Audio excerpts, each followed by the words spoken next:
Former President Trump seems to be in favor of legalization in Florida after saying people shouldn't be jailed for it. As we legalize it throughout the country, it's awfully hard to have people all over the jails that are in jail right now for something that's legal. Former President Donald Trump says he expects a ballot measure to legalize marijuana in Florida. Personal amounts of marijuana will be legalized. You're okay with it being legalized, but it has to be done safely. First of all, medical marijuana has been amazing. It's been, I've had friends and I've had others and doctors telling me that it's been absolutely amazing. Objectives of government going forward.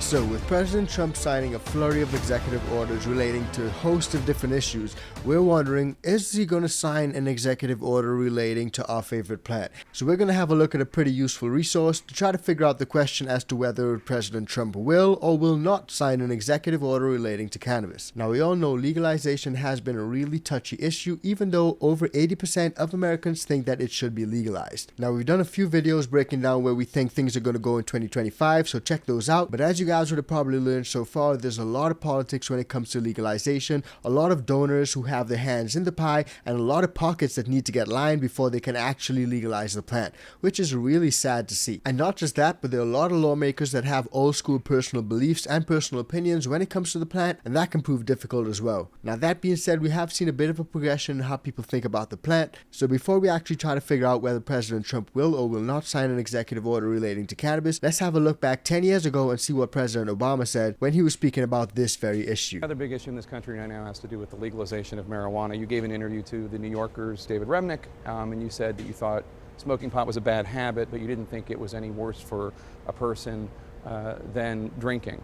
Now, that contradicts the official Obama administration policy, both on the website of the Office of National Drug Control policy, and also the fact that marijuana is considered a Schedule I narcotic along with heroin and ecstasy. Now, do you think you were maybe talking just a little too casually about it with Remnick and the New Yorker, or are you considering not making marijuana a Schedule I narcotic? Well, first of all, what is and isn't a Schedule I narcotic is a job for Congress. I think it's the DEA that decides that. It's not something by ourselves that we start changing. No, there are laws undergirding those determinations. Would you support that move? But the broader point, I stand by my belief, based, I think, on the scientific evidence, that marijuana for casual users, individual users, is subject to abuse just like alcohol is, and should be treated as a public health problem and challenge. But as I said in the interview, my concern is when you end up having very heavy criminal penalties for individual users that have been applied unevenly and in some cases with a racial disparity. And I think that is a problem. Over the long term, what I believe is if we can deal with some of the criminal penalty issues, then we can really tackle what is a problem not just for marijuana, but also alcohol, also cigarettes, also harder drugs, and that is try to make sure that our kids don't get into these habits in the first place. And you know, the incarceration model that we've taken, particularly around marijuana, does not seem to have produced the kinds of results that we've set. But I do offer a cautionary note, and I said this in the interview. Those who think legalization is a panacea, I think they have to ask themselves some tough questions too. Because if we start having a situation where big corporations with a lot of resources and distribution and marketing arms are suddenly going out there peddling marijuana, then the levels of abuse that may take place are going to be higher. Now, there are a few points that I found interesting there, guys. I did not like the fact that he lumped all the stuff together, the alcohol, the marijuana, the tobacco, all those things together. That's like a little bit of a sin tax. A lot of people refer to those things as sin taxes, but there are a lot of benefits when it comes to using medical herb, and a lot of people have noted a lot of benefits. We showed you guys on one of the last episodes a veteran, I think it was, who replaced 11 medicines with just using medical cannabis. So on that specific point, I don't necessarily agree, but you can see that he goes on to say that if if big pharma, big corporations get their hands involved in this, then it can have a really negative outcome. And we have noticed already that when big corporations try to get their hands into the pie, a lot of people will have issue with that. For example, Amendment 3 down in Florida, a lot of people had issue with a few big corporations having their hold on that industry. And also it prohibited home grows. Now just a quick reminder guys, if you're getting value from this video, please do like, share and subscribe to the channel. And if you want to support us further, cop some merch or join the ICANN VIP Bean Club. That next drop is going out pretty soon. Now that being said, let's bring it up to present day where Donald Trump is signing a bunch of executive orders relating to all types of stuff, and we're going to ask the question, is he or will he not sign an executive order relating to cannabis? And a pretty useful resource in the Dales Report has actually done a really nice video breaking that down, so we're going to have a look at that right now. Welcome into another Trade to Black Reform mini-series. I'm your host Shad Dales, and today we're going to explore the concept of executive orders issued by the President of the United States, particularly when they first enter into the White House. We'll also look at specific examples from Presidents Joe Biden and Donald Trump and discuss potential future executive orders under a new Trump administration that in translation focuses on cannabis and cryptocurrency. So first up, what is an executive order?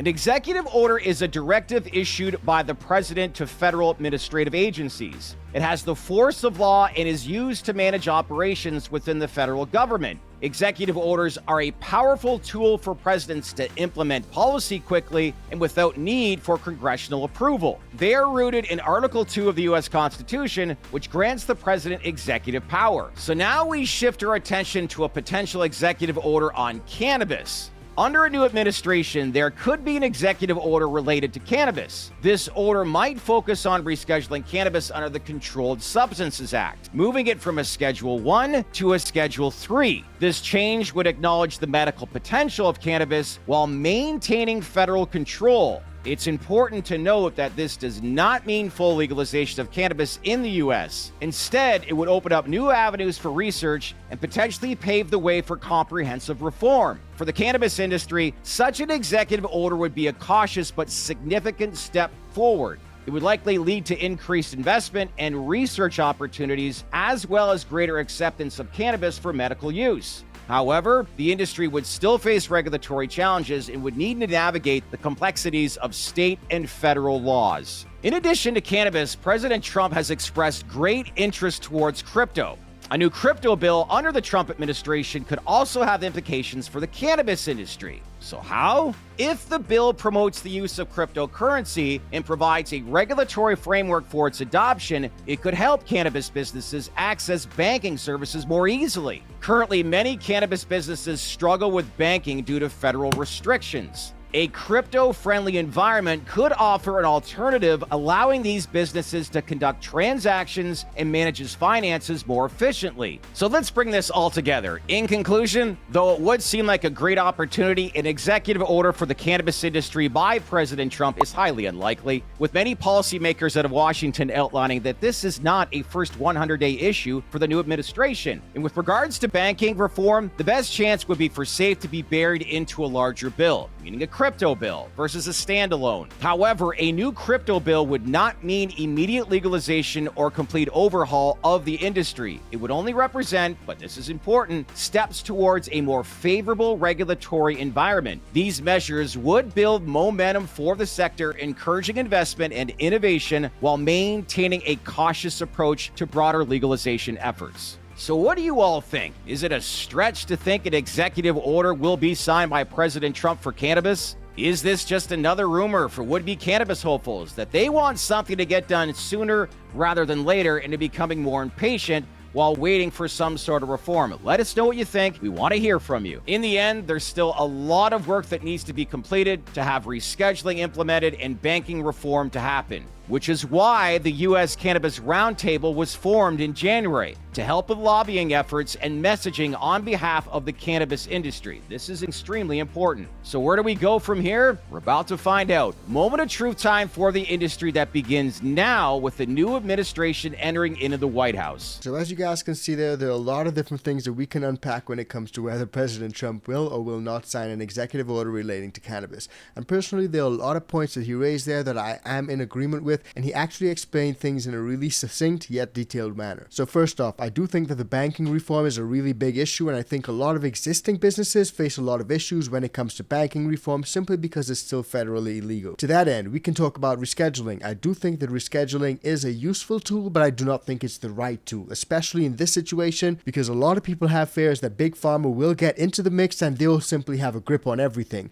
Now, they are trying to paint the picture that it will provide more research benefits and more in-depth looks into the medical benefits of the plant, and that'll benefit a lot of patients, but I'm really not sure whether we want to be getting Big Pharma in there and whether things should become prescription-based, or whether that's even true. And another question that can be raised is whether these executive orders will target things that are like THCA products and stuff like that, or exactly what range of stuff fall within the remit of said executive order. Now, in the Dales report, they actually mentioned rolling a few different issues up into one bill, and sometimes that can be a useful tool, but sometimes that can also be a hindrance, simply because there are a lot of different issues involved in that bill, and because of that, it just does not pass. Some people may vote yes, a lot of people may vote no. Some people may understand the benefits of medical herb, but some people may not understand the benefits of crypto. So again, that may be an issue. But truth be told, guys, I just don't think that this is one of the top issues that's going to be dealt with within the first 100 days. He mentioned the top 100-day issues, and I just don't think that it falls within that remit. But all that said, let me know what you guys think. Do you think President Trump will or will not sign an executive order relating to cannabis? Drop it in the comments down below. I'm interested to find out what you guys got to say. And we actually did a video recently breaking down specifically whether President Trump will be good or bad during his tenure as president. So check that video out if you want to find out where the industry could go now, but also in the future, because it's coming up